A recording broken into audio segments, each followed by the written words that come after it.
Welcome to the Veterinary Pulse podcast. My name is Jordan Ben-Shia. I'm the Executive Director of the VIN Foundation. Veterinary Pulse is the heartbeat of the profession.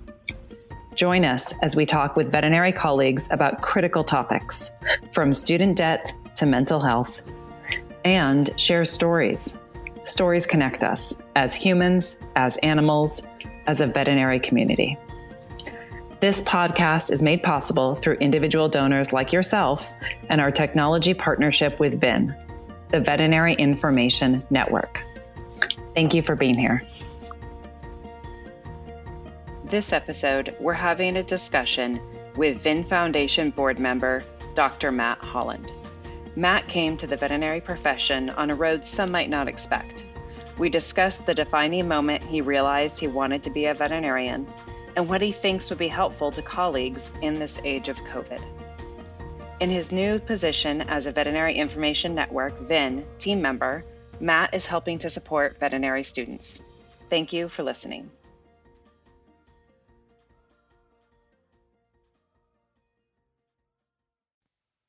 Hi, Matt. Thanks so much for being here with us today. Yeah, thanks for having me, Jordan. Can you give us just a little sort of introduction to yourself? Share with us, what veterinary school you went to, your grad year, et cetera. Yeah, so I went to College of Veterinary Medicine at University of Illinois. I graduated in 2017 and moved to Washington, D.C. that fall and I did the AVMA Congressional Fellowship for a year, and then I moved over to the executive branch and worked for the USDA up until a couple months ago when I started working at VIN. Yeah, so we should probably mention that. Matt started working at the Veterinary Information Network, VIN, earlier this year. And prior to that, he's a VIN Foundation board member. So he still serves as a VIN Foundation board member and also works at VIN and is doing a lot of different things at VIN, helping with the students and just an overall great resource for us. So we're really grateful to have him here. And since you are a VIN Foundation board member, when did you first get introduced to the VIN Foundation? So my first introduction to the VIN Foundation was in 2015 at AVMA convention in Boston when Dr. Tony Bartels gave the Clemming Mount Dent presentation to the SAVMA House of Delegates. And I also met Paul at that meeting, and I guess the rest is history from there. And were you involved in SAVMA when you were in school? Yeah. So in my first year, I became the SAVMA delegate for my class at Illinois, and then the SAVMA House of Delegates chose me to be their president-elect, which was really cool and really humbling that they did that. And so I was all 4 years was involved with SAVMA. And that's how I met Paul, was through organized veterinary medicine. Yeah, Dr. Paul Payan, who's the VIN co-founder and VIN Foundation board member as well. It seems like you sort of have an interesting path once you graduated veterinary school, but can you tell us a little bit about your path prior to veterinary school and how you ended up going to veterinary school? Yeah, so it was a second career for me because I graduated from Illinois in 2017, but I graduated from Drake University in Des Moines, Iowa in 2007 with a bachelor's in journalism. I grew up in the Midwest, just outside Chicago, and then moved to Iowa for undergrad and came back to Chicago, and I worked in sports television production. So I worked at the Big Ten Network. I worked for a television station covering the Chicago Bears. And then I moved to New York for a year and worked at Major League Baseball Network. And then I came back to Chicago and worked for that same station covering the Bears again. And throughout all of those jobs, all of those jobs were seasonal. So in the off season, I still had bills to pay, and so I found jobs that all ended up having to do with animals one way or another. So my first job in the off season was working as a dog walker, and then I worked at a kennel, and then I worked at a clinic, and then I worked at a research lab, and throughout that process, it was like over 6 years of kind of like doing different, like 2 or 3 different jobs each year, was when I decided that I thought I would make it a profession instead of just like a side job, because I really enjoyed working with animals, and I got to see how many different things you could do as a veterinarian, because I had all those different experiences, and I wasn't really fulfilled by working in television production. So it was kind of out of necessity that I started working with animals, because I just needed a part-time job, and then slowly decided to change careers, but I didn't have any of the prerequisites. So I remember being at Drake, and like a lot of my friends were in the pharmacy program, and they would come back from class and complain about organic chemistry and how horrible it was. And I remember saying things like, well, if it's so bad, then why are you doing it? And I was eating my words a little bit when the only way I could get to veterinary school was by suffering through organic chemistry. So I guess what goes around comes around there. Well, and was there sort of a defining moment where you thought, I want to be a veterinarian? Or, you sort of mentioned a gradual progression. Was it more a gradual progression, or was there something that sort of sticks out in your mind as that specific day or time frame? It was, it's kind of both. And I'll try to explain that. The real sudden, like aha moment was there was one moment when I knew that I wanted to do something different. Like I wanted to change careers. But I didn't really know to what. So that's that moment was when I moved back to Chicago, because like part of the reason I moved to New York was to try to, like, I was getting frustrated with that. And so I thought, oh, maybe I'll move to a different city and I'll try covering a different sport, and I'll change some of the variables and see if that helps. And it didn't. And so then when I moved back, I was like, all right, I'm going to do this job that I know, the pay is decent and like flexible enough, and I like the people there. So it'll give me time to like think about what I want to do next.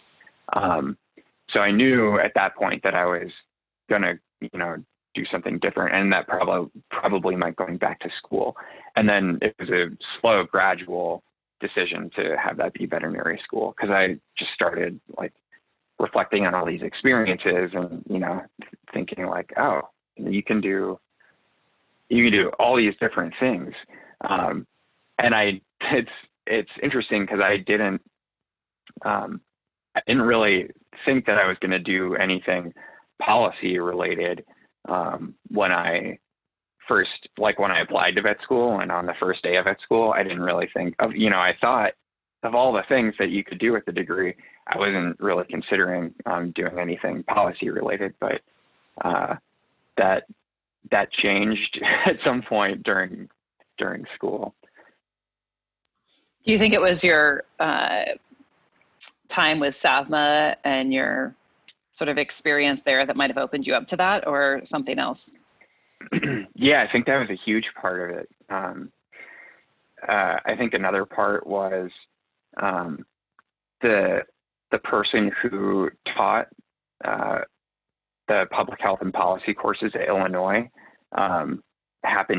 he and I just happened to click really well. And so I took all of his elective courses, and it turns out like he grew up in the same place that my dad grew up in. So we had, some small world shared experiences. So we bonded, and he had done, one of these policy fellowships that I did. And so he knew all about that. And so, just, sometimes it's hard to find a rhyme or reason why things happen, but definitely, yeah, like you mentioned, involvement with organized veterinary medicine, I think was a huge factor in sparking my interest for policy and policy related jobs after school.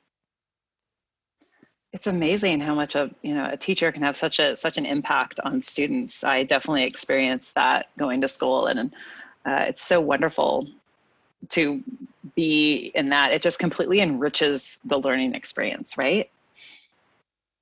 Yeah, and it's like it's like a good coach, or like a good boss. If there is somebody that makes you motivated to show up, then that makes a world of difference. It doesn't even and that's kind of what I was getting at. Like, I didn't really have much of an interest in like public health or policy when I got to school. But he was such a good teacher that he made it interesting. And then that, for me, that made it interesting to study and interesting to learn more about and get good at. And that's, it's the same way with a coach or with a boss. Like, if they inspire you to get better at something, then then it takes a lot of the effort out of trying.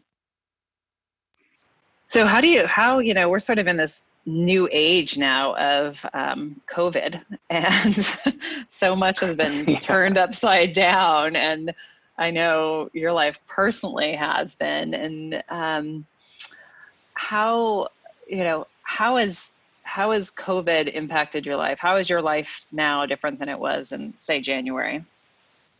Yeah. So in January, I still lived in Washington, D.C., and my wife and I were getting ready to move to my parents' house. Our plan was to, we're gonna move to Illinois. She's also from the same area, and so almost all our family and a lot of our friends are here, and we were fixing to come back and maybe get a place to be long term. And because we didn't have anywhere to stay and we didn't want to get anywhere, we didn't want to get a place sight unseen. Our plan was to put our stuff into storage and live out of my parents' house for just a few weeks while we found something. And it was in just those few weeks that the world kind of changed overnight. And so I mentioned earlier, where I grew up just outside Chicago, back in that same house that I grew up in. And so that's all come full circle. And so it's changed things quite a bit. What's really interesting is how things that used to seem, that you used to take for granted are totally different now. So, like getting groceries or, going to the pharmacy, or, you can't go to the gym anymore. You have to work out at home. That kind of stuff that, just in January would have seemed like, if somebody told me that you couldn't do those things anymore, I'd be like, what, are you crazy? But one positive thing is, especially here, now that I'm with my parents, they're still healthy and they're happy, and it's a lot of bonus time to get with those people that you love. And my wife is here too, so that's really nice. It's kind of fun to have this new routine that the four of us have, we all have dinner together most nights. And this thing that we did growing up, my family, we used to go around the dinner table and share favorite parts of the day. And we're doing that at our dinner table again, these many years later. And so that's been kind of a fun silver lining of it all, is to find each other what we're thankful for.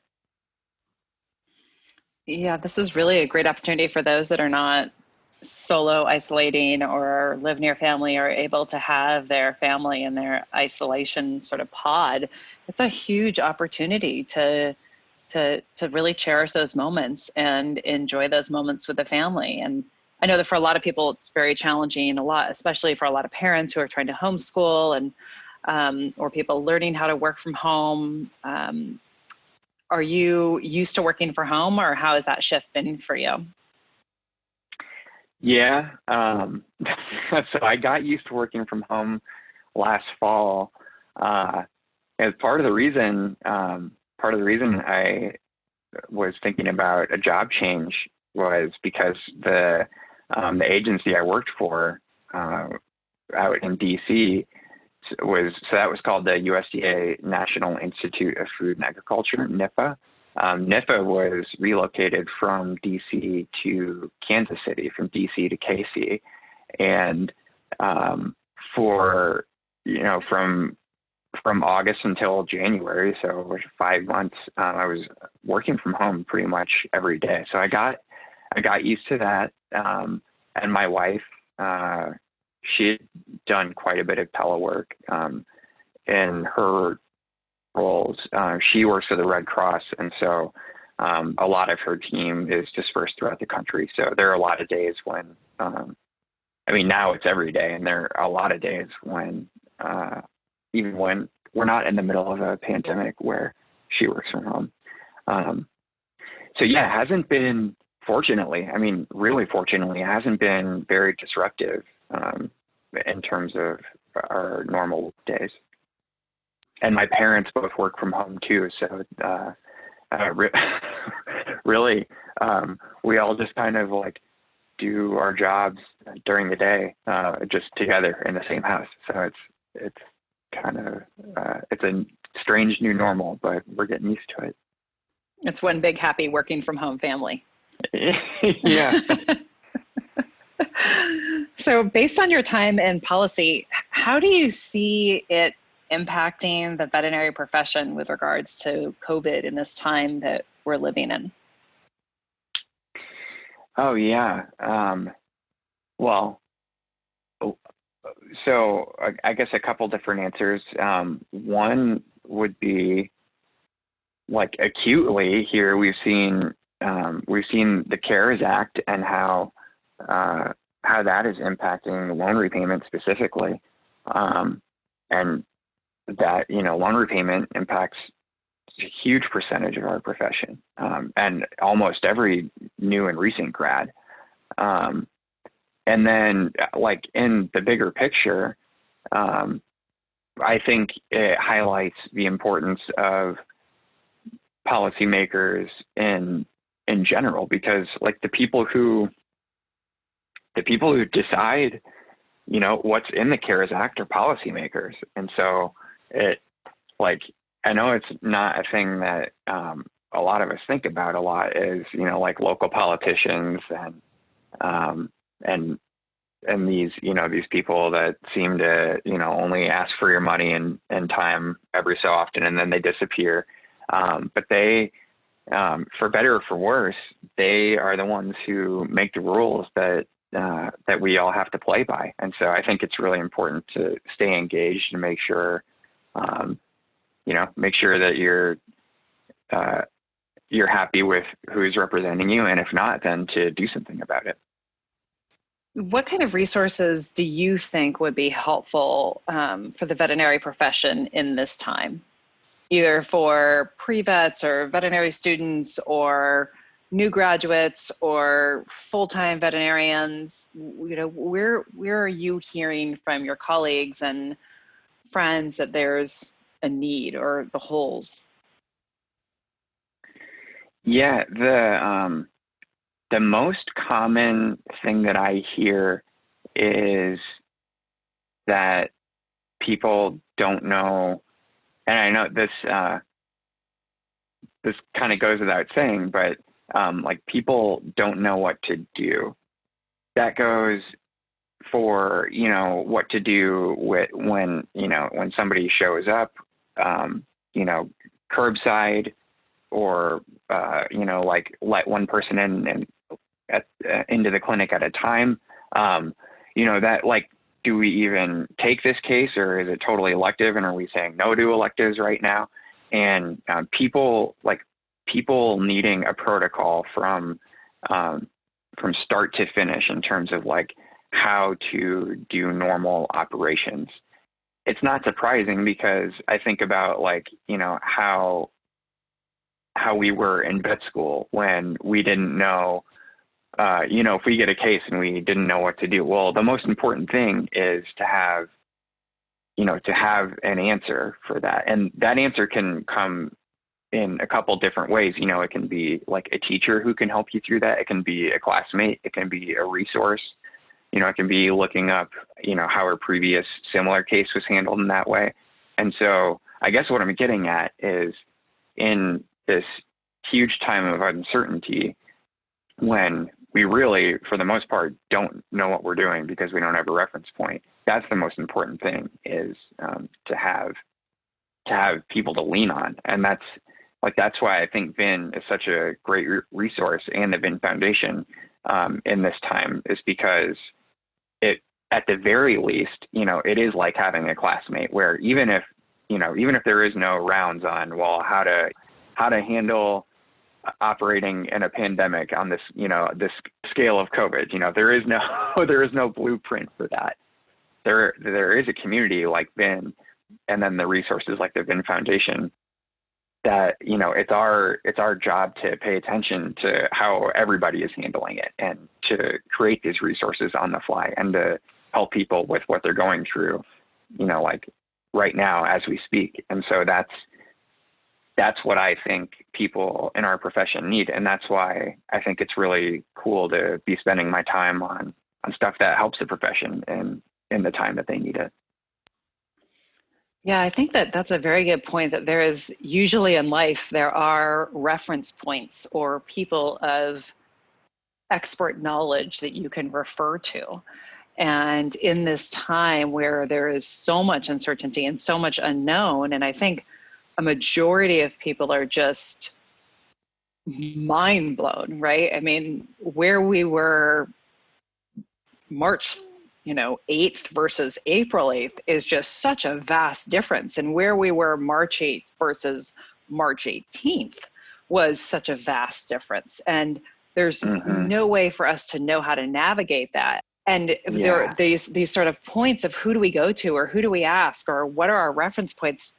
They're just blown out of the water. And many people are just feeling just, whoa, like what just happened? And that can be challenging on a personal level, and then really challenging on a professional level. To your point, practice owners who are thinking, okay, what's elective, what's not elective?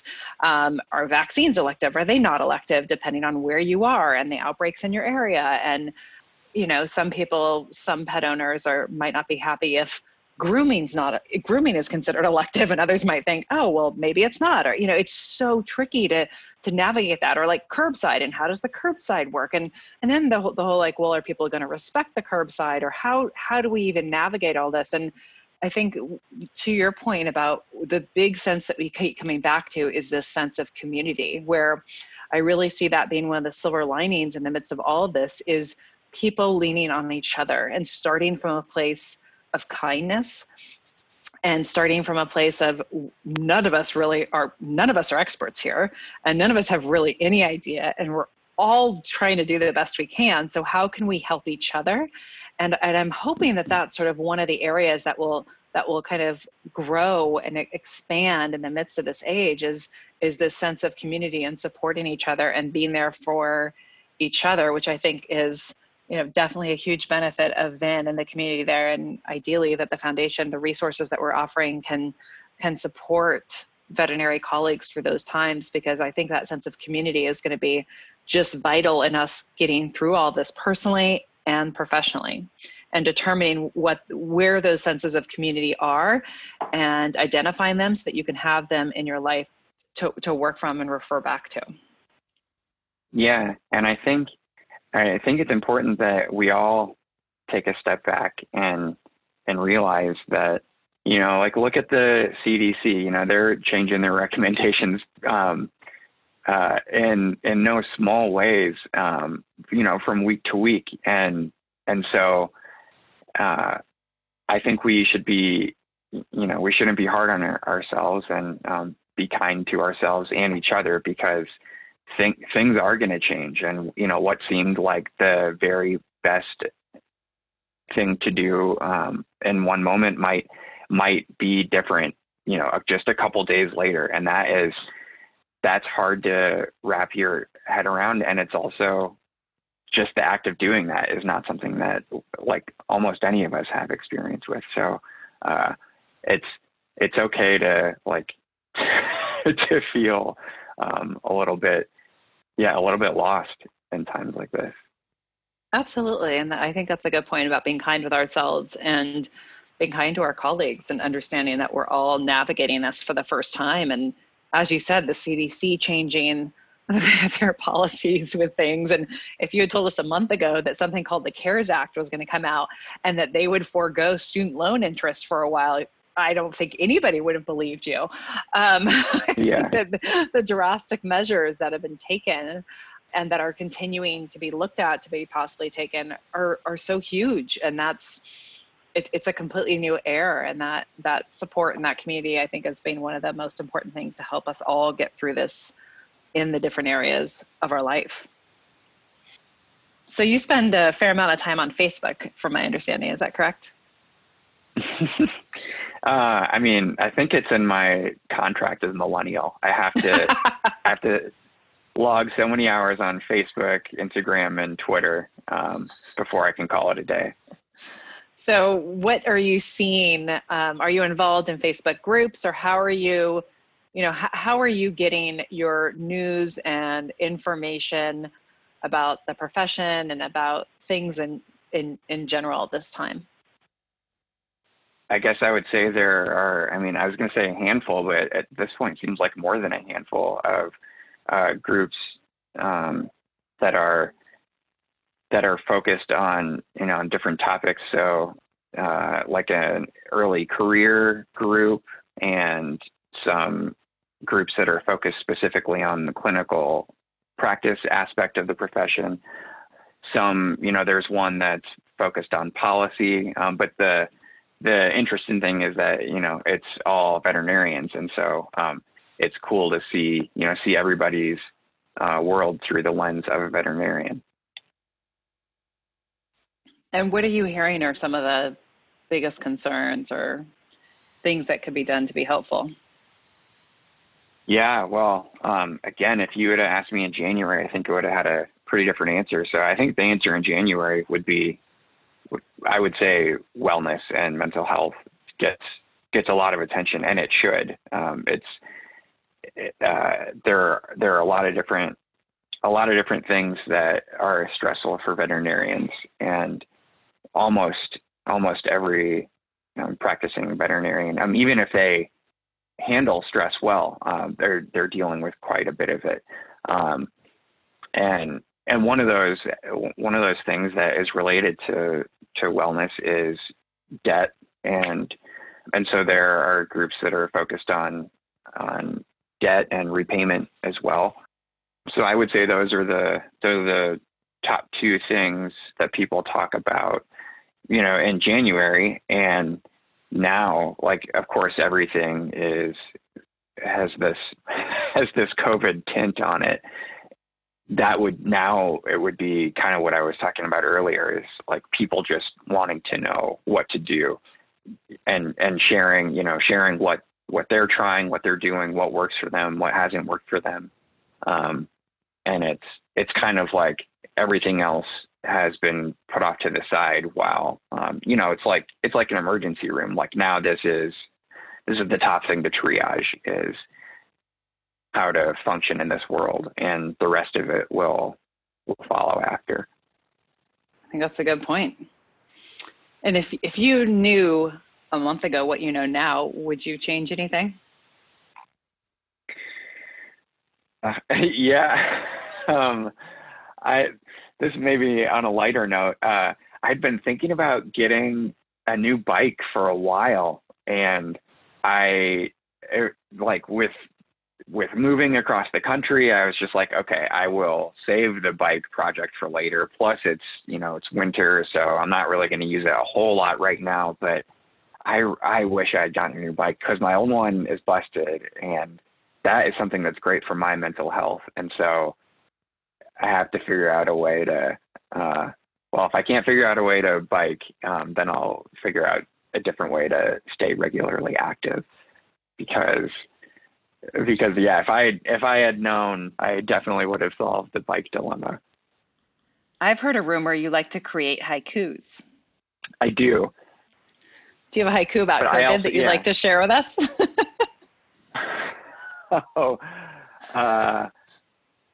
Let me go through the bank that I've written recently. I think there was, so this is the one I wrote last week. Goes like this. It's been a long month. JK, who am I kidding? It's been a long year. Very pertinent.